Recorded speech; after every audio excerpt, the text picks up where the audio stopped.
We're going to start on chapter 1 of Wooden Leg, a warrior who fought Custer. And I just want to say thank you all for sticking with me. I know that you can hear the dog barking in the background and sometimes the pages ruffle and stuff. I'm faking it till I make it. Till I have the ability to do this professionally, I'm going to do it unprofessionally the best I can, and hopefully that's enough. Chapter 1, Boyhood Wild Days. 73 years ago, 1858, I was born when my people were camped by the waters of the Cheyenne River in the Black Hills. Both of my parents were of the Northern Cheyenne tribe of Indians. My father had two names, as often is the case among us. He sometimes was called Many Bullet Wounds because of such marks of warfare on his body, but his preferred name was White Buffalo shaking off the dust. My mother's name was Eagle Feather on the forehead. Marriage during the old Indian days did not change any woman's name, so all through her lifetime the same term was used for her. My father's father went to Washington as a delegate from our tribe before I was born. He was known as No Braids. The differing words to indicate my grandfather, my father, my mother, and myself show our way of keeping individuality regardless of parentage or marriage. My brothers and sisters each had a different name from mine and from our father and mother. I was known during my childhood as Eats from the Hand, but this baby name was set aside during my youth. The change came about in this manner. On a certain occasion, many years before my birth, the Cheyennes were camped on the western side of the middle part of Powder River. At this same time, the Crows were assembled on a branch of what now is known as the Mizpah River, which flows into the lower part of the Powder River. They were only 2 or 3 days of travel from our camp. The Cheyennes organized a war party and went to fight the Crows. As a result of the battle, the Cheyennes captured 5 Crow women and 1 boy about 10 years old. The women were made wives for their captors. The boy was adopted as a son of one of them. All of these captives stayed permanently thereafter with our people. The Crow boy liked Eagle Feather on the forehead, who then was only a little older than he. He said, "This girl is my sister." She accepted him as a brother. In later years, the girl was married to White Buffalo Shakes Off the Dust, and these became my parents. The Crow boy came to manhood and married a Cheyenne girl. Myself and my brothers and sisters were taught to look upon him as our uncle, since he had been an adopted brother of my mother. He was an admirable man, brave and capable. All of the Cheyennes had a high regard for him. He knew he was born a Crow, but he never showed any desire to leave us for returning to them. He went, though, to the Southern Cheyennes following the great warrior Roman Nose. He died there in Oklahoma, a very old man.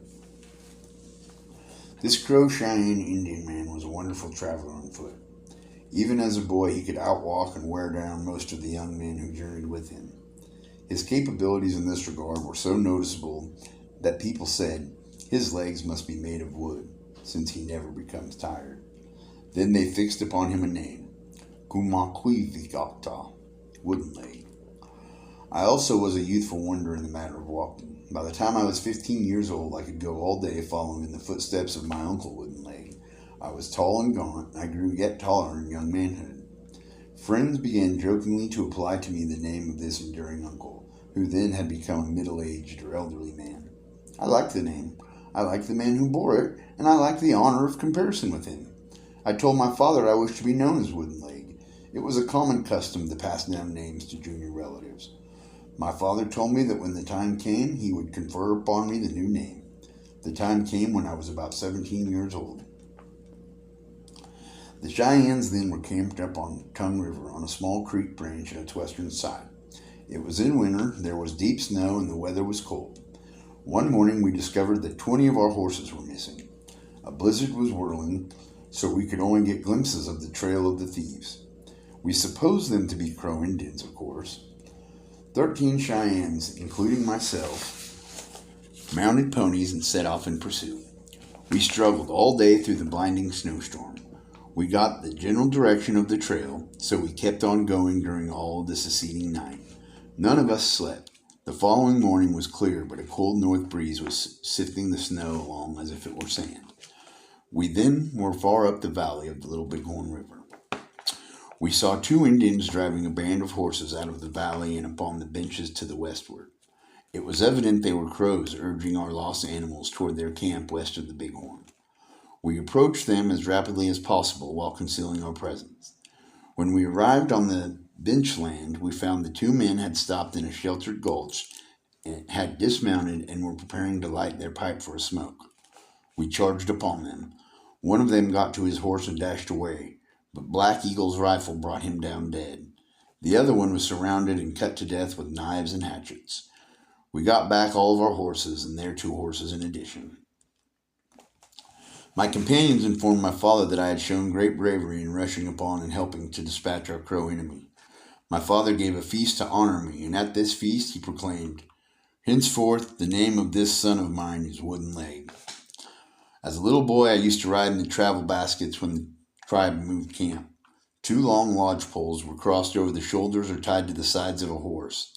Thus they were dragged over the country. Buffalo skins were used to stretch across between the widely gaping poles behind the horses. Upon or into these bagging skins were placed all of the family property, in rawhide satchels or as separate loose articles. The smaller children also rode there. I have fond recollections of this kind of traveling. Many an hour I have slept in that kind of gentle bed. Roads were not needed for this kind of vehicle.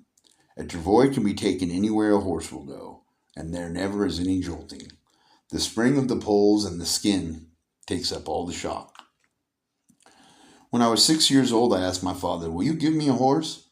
"Yes, you may have any horse of mine that you want, but you must catch him," he replied. He gave me a rawhide lariat rope. He and my mother and some other older people laughed about it, but I took the matter seriously. With the lariat looped and coiled, I went among the herd to search for horses belonging to my father.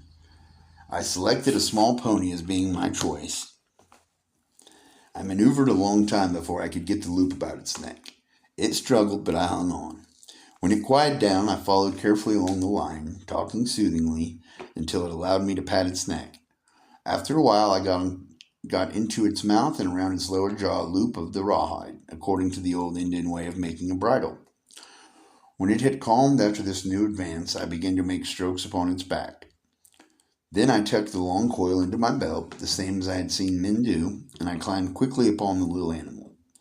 It shied and I fell off, but I still had my rope, thus uncoiling from my belt as the pony moved away. I seized the tether and followed again its guidance to the coveted mount. More petting and soothing talk, another attempt at riding, off again. Before making a third try, I spent a long time at the gentle taming procedures. Nevertheless, the pony shied and then bucked after I had mounted it. But I grabbed its mane and stuck to my seat. Within a few minutes, I had control. I rode to my father's lodge. "Yes, that is your pony to keep," he told me. Bands of us boys went out at times on horseback to hunt wolves. We had only the bows and arrows. We killed many wolves with arrows. My father had given me a good bow and a supply of arrows when I was 9 or 10 years old. We then were in the Black Hills country. The only trading post I ever saw during those years was somewhere on the Geese River. The trader was known to us as Big-Nosed White Man. I was 12 years old the first time I went there, and I never was at any other trading place during those times. My father got me a rifle at this place. It used powder and bullet and caps, not cartridges. I learned how to make bullets for it. I recollect very clearly one certain boyhood hunting experience. We were camped on Otter Creek, about 2 miles from the present white man town of Ashland, Montana, situated by the Tongue River. It was midwinter, the snow was deep, the weather was cold. My mother said to me, "We have no meat." Another boy and I set off for the hunt. We were about the same age, 15 years old. We each had on a shirt, leggings, and moccasins, all buckskin or other skin. The leggings had no seat in them, as was the Indian way of clothing the lower limbs. We had no head coverings, nor any mittens for our hands. Although we were accustomed to hardship, this was a cold day for us. We waded and wallowed through snow up to our knees and our thighs. I had my muzzle-loading rifle and a bow and arrows. My companion had only his bow and arrows. A brush rabbit sat huddled under a shelter in a briar patch. I fumbled out an arrow and placed it upon the bow. My numb fingers scarcely could hold the arrow alone. Surely could not draw the bow to intensity enough for an accurate shooting. The arrow missed. I rubbed and slapped together my hands to make them warm and mobile. Then I strung another pointed missile and took careful aim. This time the rabbit's body was perforated. We laid it beside our trail and went on in pursuit of more game. We saw 4 buffaloes on the land where now stand the Mennonite missionary houses. They also saw us, and they ran away. They crossed Tongue River on the ice, and soon afterward we got a view of them clambering up the hillside beyond the river and going on to the timbered benchland out of our sight. No chance to shoot at them. We trudged on, though, rubbing and pounding our hands and our bodies in order to keep from freezing. We crossed the river on the ice and came out from the bordering timber near the present-day home of my friend Joe Crow. A deer jumped out and stood looking at us. The first shot from my rifle brought it down. We rushed to it and cut its throat. We hurriedly cut open the body and jammed our hands inside to get them warm. Many a time I have done that same thing in other instances. After this limbering of the fingers, we skinned the animal, cut off all the meat from the bones. The meat was wrapped into the skin, and we set off on the back trail for the home camp. We took turns at carrying the burden. As we plodded along, we paused to pick up the dead rabbit. About dark, we arrived at our lodges, very tired but contented. On another winter hunt, I went alone.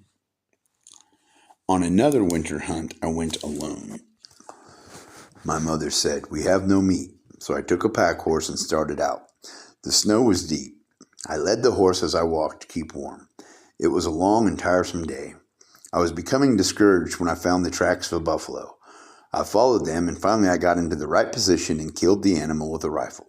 It was hard work, me alone, skinning off the hide, cutting off the meat, rolling the bundle, and packing my horse.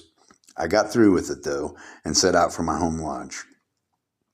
My legs carried me there, but it was after dark when I gave the horse's leading rope to my mother. All of our family laughed in joy, for we had plenty of meat.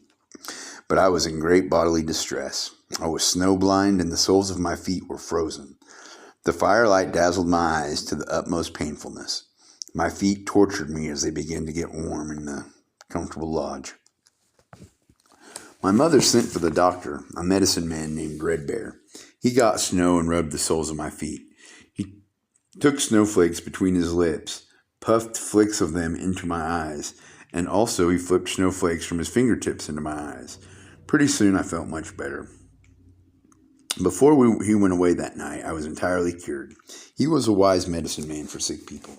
Many of our doctors in the old times made wonderful cures. One time when I was on a hunting trip with others in the Bighorn Mountains, I saw an eagle capture and carry away a buffalo calf. The big bird took the little animal far up the top of the cliff, where there was an eagle's nest. We sat on our horses and watched to see what would happen. Ordinarily, a capturing eagle would drop its prey from high in the air so it would be killed by the fall to the ground. But this did not happen in this case. As long as we stayed there watching, we could still see the buffalo calf standing up there on the cliff, wiggling its tail. A band of soldiers fought our Cheyenne back and forth across the river one time when I was 7 or 8 years old. It was Lodgepole River, near where it flows into Geese River. Members of our Crazy Dog Warrior Society did all of our fighting that day. The Elk Warriors and the Fox Warriors stayed back with the body of our people who were looking on. My father belonged to the Elk Warriors, so he was an onlooker. Roman Nose and High-Backed Wolf were the especially brave crazy dogs on that day. The Shoshones, the Crows, and the Pawnees were the tribes we fought most during my time of growing up to manhood. The Pawnees, though, were too far away from the regions where I spent a large part of my early life, the Black Hills, the Powder, Tongue, and Bighorn countries.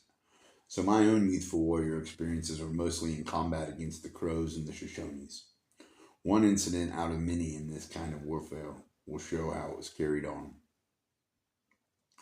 A band of Shoshones came at night and stole some of our horses.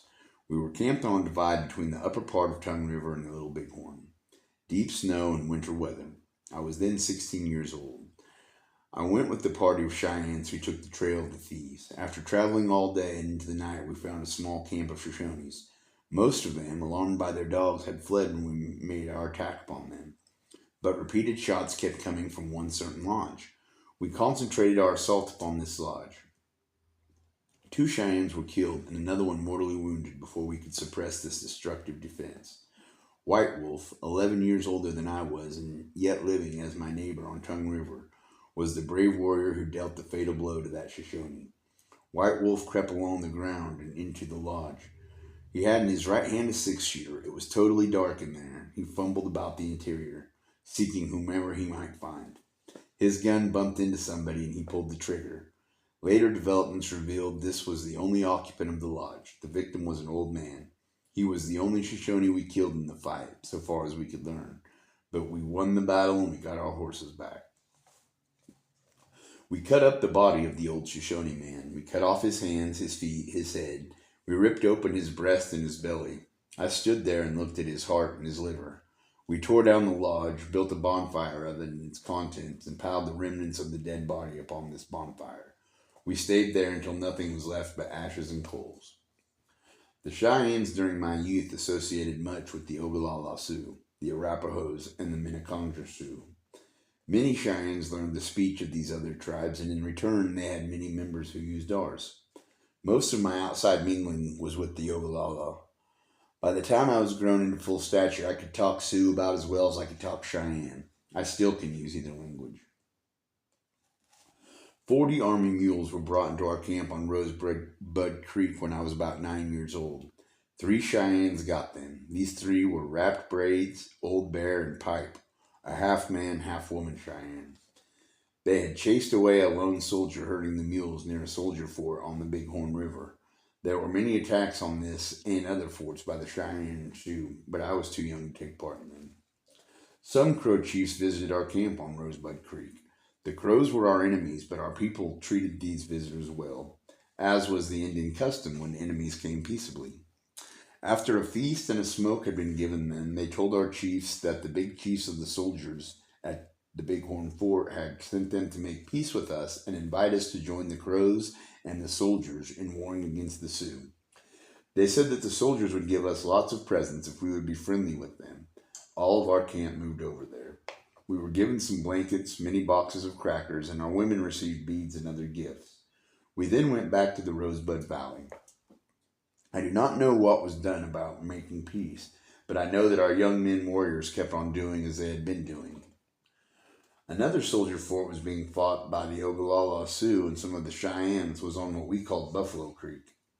Little Wolf was then our most important old man chief. Crazy Head was next in importance among us. Red Cloud was the leading old man chief of the Ogallala, with Crazy Horse as their principal war chief. At a time when our whole tribe were in camp on Rosebud Creek, just below the mouth of Lame Deer Creek, and when the Ogallalas were on Tongue River, just below where Bernie, Montana is now situated, some of their people came over the divide to us and asked the Cheyennes to join them in a great attack on the Buffalo Creek Fort. Our chiefs considered the matter. It was decided that whatever young men of us might wish to go would be allowed to do so. Our camp was then moved up Lame Deer Creek to the base of the divide, a short day's ride from the Ogallalas on Tongue River. Our great medicine man, Crazy Mule, showed that he could cause bullets shot at him to fall harmless at his feet. 100 or more of our young men said they could go to fight the soldiers if Crazy Mule would go with them. He agreed to go. Our second chief, Crazy Head, led the band of warriors. Little Wolf stayed in our camp. My oldest brother, named Strong Wind Blowing, was killed in that midwinter battle with the soldiers. He was about 16 years old. Chief Little Wolf's younger brother was also killed. These 2 were the only Cheyennes who fell that day. I do not know how many Sioux may have been cut down by the soldier bullets, but I believe there was not many.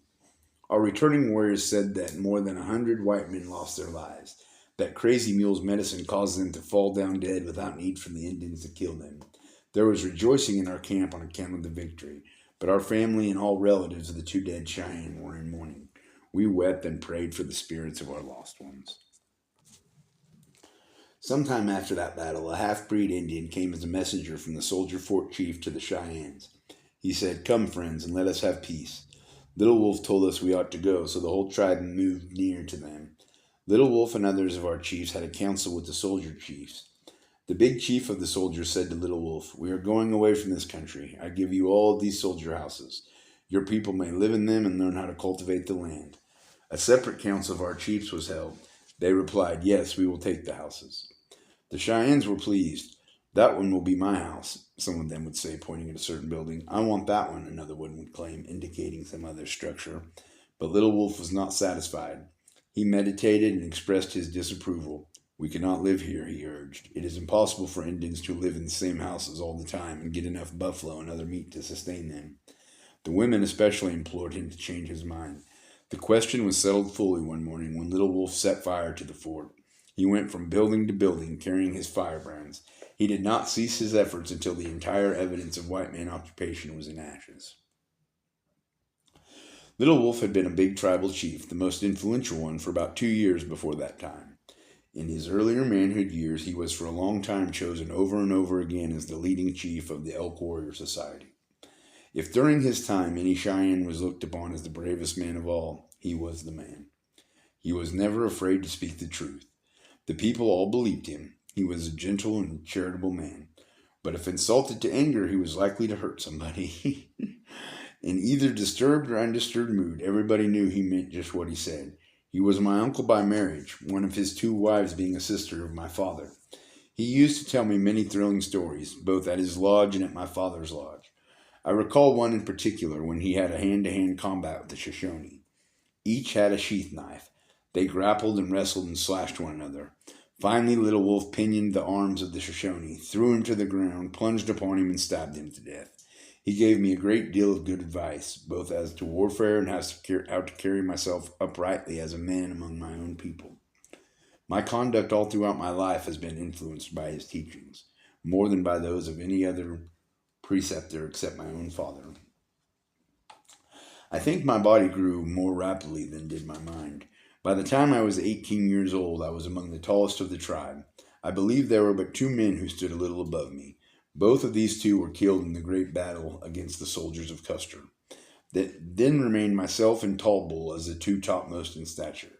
We were the same in height, about the same age, but he was distinctly heavier. We were close associates during youth and manhood. He died at Lame Deer 8 or 10 years ago.